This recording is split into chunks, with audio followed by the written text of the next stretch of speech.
Hello, good morning everyone. Welcome back to my channel my creations में मैं लता आप लोगों का स्वागत करती हूँ। तो फ्रेंड्स, अभी ना मेरा सूट है ना जो बीच में ही पेंडिंग रह गया था, जिसकी मुझे स्टिचिंग वीडियो आप लोगों के साथ शेयर करनी थी। तो उसकी कटिंग वीडियो मैं ऑलरेडी शेयर कर चुकी हूँ। अगर आपने अभी तक नहीं देखी है तो वो भी आप मेरे चैनल पर जाके देख सकते हैं। बिल्कुल ईजी टिप्स एंड ट्रिक्स मैंने उसके अंदर दिए हैं। जो बिगनर्स हैं, जब फिर जिसको सिलाई अभी तक नहीं आती है, जो सीखना चाहते हैं, कोशिश कर रहे हैं, तो उनके लिए वो वीडियो यूज़फुल हो सकती है। बिल्कुल सिंपल तरीके से जैसे मैं करती हूँ वैसे ही मैंने उसमें कटिंग आप लोगों के साथ शेयर की है, सिंपल सूट की, है ना। तो इस सूट को मैं ना लेस के साथ बनाने वाली हूँ। और स्टिचिंग को मुझे थोड़ा सा बीच में रोकना पड़ा क्योंकि कस्टमर का काम था बीच में, इस वजह से मैं उसको नहीं बना पाई। और पहले मैंने सोचा था कि इस सूट में है ना मैं अस्तर का यूज़ नहीं करूँगी, बट बाद में मुझे रियलाइज़ हुआ कि जब मैं इसके ऊपर ना लेसिस वगैरह का यूज़ कर रही हूँ तो ये सिंपल सूट सिंपल नहीं रहने वाला है, काफ़ी एलिगेंट लगेगा ये सूट बनने के बाद। और मुझे पर्सनली बेहद पसंद आ रहा था। तो इस पे अगर मैं अस्तर का यूज़ करूँगी तो इसकी लाइफ बढ़ जाएगी, अदरवाइज़ इसकी लाइफ बहुत ही छोटी सी होती है, क्योंकि ना ये बिल्कुल प्योर कॉटन का सूट है। अगर हम इस पर अस्तर का यूज़ नहीं करते हैं ना तो ये कपड़ा फिर ज़्यादा दिन तक टिक नहीं पाता, इसकी वो ग्रेस आती ही नहीं है जो अस्तर लगने के बाद आती है। तो आपको भी सुजेस्ट करूँगी कि आपका प्योर कॉटन का सूट है तो उसको आप अस्तर के साथ बनाएंगे तो उसकी फिनिशिंग काफ़ी अच्छी आएगी और उसकी लाइफ तो बढ़ती ही है। चलिए फिर आज मैं ना आपके साथ पैंट मोरी का डिज़ाइन है जो वो शेयर कर रही हूँ, लेस के साथ मैं इसको बनाने वाली हूँ। तो सिंपल सी छोटी सी वीडियो आज की रहेगी। सिंपल मोरी का डिज़ाइन मैं बिगनर्स के लिए यहाँ पे शेयर कर रही हूँ ताकि उनको बहुत आसानी हो ऐसा डिज़ाइन बनाने में। और चलिए फिर वीडियो स्टार्ट करते हैं, ज़्यादा देर नहीं करते। तो ये देखिए फ्रेंड्स, पैंट को मैंने बना लिया है, फुल इलास्टिक के साथ मैंने इस पैंट को बनाया है। और पॉकेट इसके अंदर मैंने नहीं बनाई। तो इसको मैं बिल्कुल सिंपल तरीके से बनाने वाली थी पहले, लेकिन बाद में मुझे लगा कि नहीं, मैं इसके ऊपर भी लेस का यूज़ करती हूँ। तो जब फ्रेंड आप इस पैंट को बनाएंगे तो आपको इसका जो लेंथ है ना उतना ही रखना है जितना आपको तैयार चाहिए। यहाँ पर 35.5 मैंने लेंथ रखी है। वैसे मैं 36 ही रखती हूँ, लेकिन अभी ना पैंट इतना नीचे नीचे चलता नहीं है बिल्कुल पाँव तक, तो थोड़ा सा वो शॉर्ट होना चाहिए। तो हल्का सा 1 इंच और मैंने घटा दिया है, 35 इंच ये बनकर रेडी होने वाली है। तो हाफ इंच मैंने एक्स्ट्रा लिया है इसका सिलाई के लिए। तो जो हम डिज़ाइन बनाने वाले हैं, तो मतलब अगर आप डिज़ाइनिंग के साथ इसको बनाने वाले हैं तो आप उतना ही कपड़ा लेंगे, जितना आपको तैयार चाहिए उससे हाफ इंच एक्स्ट्रा रख लीजिए। लेकिन अगर इसमें आप डिज़ाइन नहीं बनाने वाले हैं, सिंपल इसको कपड़े को फ़ोल्ड करके आगे कुछ लेसिस का यूज़ करने वाले हैं ना, तो फिर आपको फ़ोल्डिंग का कपड़ा भी 2 इंच यहाँ पर रखना होगा। बट मुझे फ़ोल्डिंग का कपड़ा अलग से नहीं चाहिए, मैं जो डिज़ाइन बनाऊँगी वो इसके ऊपर ही बनने वाला है और फिर वो कपड़ा अंदर की तरफ फ़ोल्ड होगा। तो मेरी 35 इंच जो पैंट है वो रेडी हो जाएगी बनकर। तो मैं ना ये जो कट के साथ आता है ना पेस्टिंग बुकरम, इसका यूज़ करने वाली हूँ। आप चाहें तो ये डिज़ाइन को ड्रॉ करके ना आप उसका भी यूज़ कर सकते हैं, अगर आपके पास ये नहीं है। बट ईज़िली मार्केट में ये अवेलेबल होती है, आप इसको ऑनलाइन भी परचेज़ कर सकते हैं। ये ऐसे गोल कटाव में भी आती है, वी में भी आती है, इस तरीके से ये 3 तरीके के पैटर्न में आती है आपको ऑनलाइन। तो मैंने इसको ऑनलाइन नहीं, वैसे मैंने तो इसको ऑफ़लाइन परचेज़ किया है। तो देखिए इस तरीके से ये कुछ बनेगी। एक्स्ट्रा अलग से कपड़ा लूँगी मैं और इसके ऊपर बनेगी, और फिर इसको हम फोल्ड करेंगे कटाव, और फिर साथ में लेसिस का यूज़ करने वाली हूँ। तो चलिए फिर देखते हैं, दिखा देती हूँ। इस 2 तरीके से लेस को मैं यूज़ करने वाली हूँ। एक तो इस पैटर्न को यूज़ करूँगी मैं, फिर इसके ऊपर इस लेस को भी यूज़ करना है, और देन मुझे ये भी है जो लेस को यूज़ करना है। तो फ्रेंड्स देखिए, हम सबसे पहले ना इसको अटैच कर लेंगे, प्रेस के साथ चिपका देंगे इसको। पेस्टिंग वाला जो साइड है ना, मतलब वो हमें दूसरी तरफ रखना है। इस तरीके से ये आ जाएगा। ऐसे चिपकाने से होता क्या है ना कि आपका कपड़ा इधर उधर नहीं खींच सकता है, इसलिए पेस्टिंग वाली बुकरम या पेस्टिंग पेपर ही सही रहता है। अगर आप खुद से कट करके बना रहे हैं ना, तो भी पेस्टिंग पेपर का ही यूज़ करना, उससे ईज़िली हो जाता है, खासकर बिगनर्स के लिए हैंडल करना। तो चलिए अब इसके ऊपर की जो सिलाई है वो लगा लेते हैं।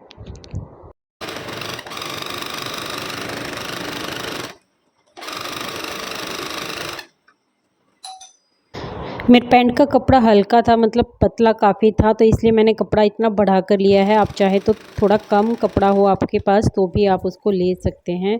और इस तरीके से अब कटाव के ऊपर भी हम ना लगाते जाएंगे, और जहाँ से हमें इसको मोड़ना होता है ना, वहाँ से सुई है अंदर की तरफ रखिए, तो इससे है जो फिर कॉर्नर है ना उनके आसानी से निकल जाते हैं।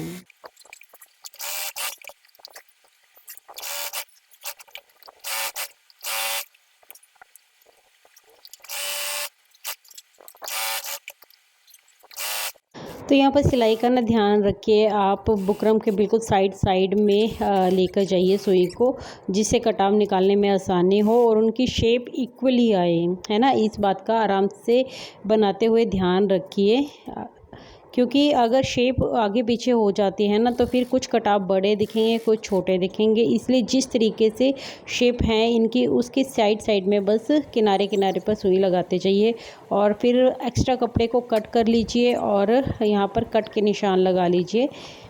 कट के निशान लगाने ज़रूरी है, तभी हमारा जो कपड़ा है अच्छे से निकल पाएगा बाहर की तरफ। ये देखिए, अब मैंने इसको बाहर निकाल लिया है और इसके ऊपर मैं एक बार प्रेस चला दूँगी। देखिए, प्रेस करने से जब हम कपड़े के साथ साथ प्रेस का यूज़ करते हैं ना, तो उससे बहुत ज़्यादा फ़र्क आ जाता है हमारी फिनिशिंग के अंदर। अगर आप देखिए रेगुलर बेसिस पे, मतलब आप कोई बुटीक नहीं चला रही हैं, आप अपने ही कपड़े सिल रही हैं, तब भी मैं आपको कहूँगी कि आप साथ साथ में ना प्रेस का यूज़ करिए। क्योंकि होता क्या है ना कि हम ऐसे ना प्रेस का यूज़ करते नहीं हैं, और जब आप खुद करना शुरू करेंगे ना तो आपको खुद फ़र्क दिखेगा। आप गला बना रहे हैं तो भी साथ में प्रेस कर दीजिए, आप कुछ भी ऐसा डिज़ाइन बना रहे हैं तब भी साथ साथ में प्रेस करते जाएंगे ना, तो आपको खुद फिनिशिंग दिखेगी और फिर आपको खुद को फ़र्क नज़र आएगा। और ये देख लीजिए, कटाव के ऊपर भी मैंने सिलाई है जो वो लगा दी है। अब ये वाइट लेस का यूज़ करते हुए जो मैंने आपको दिखाई थी, ये मैं ऊपर लगा लूँगी। जहाँ तक हमारी बुकरम की चौड़ाई है ना, उसके ऊपर रखकर मैंने इसको लगाया है। आप पहले चाहें तो बुकरम के ऊपर भी सिलाई लगा लीजिए, मतलब लगा लीजिए कपड़े पर, और फिर उसके बाद लेस की सिलाई लगाइए। लेकिन मैं डायरेक्ट ही लगा रही हूँ, क्योंकि फिर डबल डबल सिलाई है जो वो लगानी पड़ेगी। बस सिलाई इसलिए पहले कह रही हूँ क्योंकि झोल ना आए कपड़े में, इस बात का आपको ध्यान रखना है। क्योंकि अगर आप डायरेक्ट सिलाई लगा रहे हैं तो आपको थोड़ा देख कर सिलाई लगानी पड़ेगी, अदरवाइज़ आप पहले सिलाई लगा लीजिए फिर लेस लगा लीजिए। बस झोल ना आए कपड़े में, इस बात का खास ध्यान रखिए आप। अब क्या करेंगे हम ना, यहाँ पर आपको जितना गैप रखना है, देखिए ऊपर की लेस को लगाने के लिए मैंने इस फुट की सहायता से ही, जैसे मतलब फुट कह रही हूँ मैं, ये स्केल की सहायता से ही जितना मुझे गैप चाहिए मैंने उतना ले लिया है। 1 इंच मैंने थोड़ा ऊपर कर दिया था, आप चाहे तो इंची टेप के हिसाब से कट लगा लीजिए। अगर आप इस तरीके से देखिए कट करके इस लेस को लगाना चाहते हैं तभी आप ये फार्मूला यूज़ कीजिए। अदरवाइज़ अगर आपको कपड़े के ऊपर ही लेस लगानी है ना, आपको विजिबल नहीं रखना है इसको कपड़े को, मतलब क्योंकि देखिए जाली वाली लेस है ना। अगर आप चाहते हैं कि आपको कपड़े के ऊपर लगाने हैं तो भी आप इसका यूज़ कर सकते हैं, बट ज़्यादा अच्छी ये तभी लगती है जब हम इसको इस तरीके से लगाते हैं। तो मैंने कपड़े को कट कर लिया है, और यहाँ पर ना मैं थोड़ा इंटरलॉक कर रही हूँ ताकि फालतू के धागे हैं जो इसके ऊपर ना निकले। और आप ये कॉटन का है तो आप चाहे इस स्टेप को रहने भी दीजिए, आप इंटरलॉक मत कीजिए, आप डायरेक्टली भी कर सकते हैं। लेकिन अगर आप कोई सिल्क का सूट बना रहे हैं या फिर अस्तर का सूट बना रहे हैं, मतलब जिसमें अस्तर पैंट पे भी लगी हुई है ना, तो आप ज़रूर से पहले इंटरलॉक कीजिए और फिर उसके बाद इस लेस को लगाइए, इसके साथ फिनिशिंग आएगी। अदरवाइज़ क्या होगा ना कि फिर फिनिशिंग नहीं दिखाई देती है और कपड़ा में से धागे हैं जो वो निकलते रहते हैं। इसलिए साथ साथ में प्रेस का यूज़ करना, इंटरलॉक करना हमारे कपड़े की उसको बढ़ा देता है, ग्रेस को बढ़ा देता है। फिनिशिंग आपके दिखती है बनाए हुए कपड़ों में, अगर आप साथ साथ में प्रेस का यूज़ करते रहते हैं। तो जिस तरीके से मैं इस लेस को लगा रही हूँ ना, उसी तरीके से आप लगा लीजिए। पहले हमें कपड़े को सीधा रखना है और उसके ऊपर लेस को ऐसे एक पैर की सिलाई लगाते हुए ना हमें कंप्लीट करना है।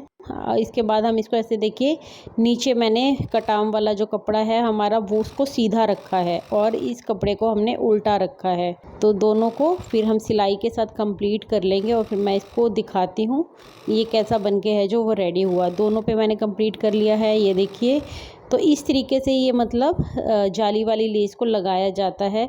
लेकिन बहुत से लोग हैं जो इसको कपड़े के ऊपर भी लगाते हैं, जिनको इस तरीके से नहीं चाहिए होती है। तो वो चॉइस आपकी है, आपको जिस तरीके से लगानी है। लेकिन अगर इसी तरीके से आपको लगानी है तो ये तरीका सही रहेगा। और अगर आपको लेस ऊपर की तरफ लगानी है तो उसके भी थोड़े टिप्स एंड ट्रिक्स होते हैं, वो अगर मैंने लगाई किसी वीडियो में तो मैं आपके साथ शेयर करूँगी। ऊपर से भी आपको सिलाई ज़रूर से लगानी है इस लेस के ऊपर, और थोड़ा सा कपड़ा आगे बढ़ा के फिर लगाना है ताकि हमारी लेस है उसके अंदर अच्छे से दब जाए। इसके बाद भी आप इसके ऊपर एक बार प्रेस चला लीजिए ताकि फिनिशिंग आ जाए।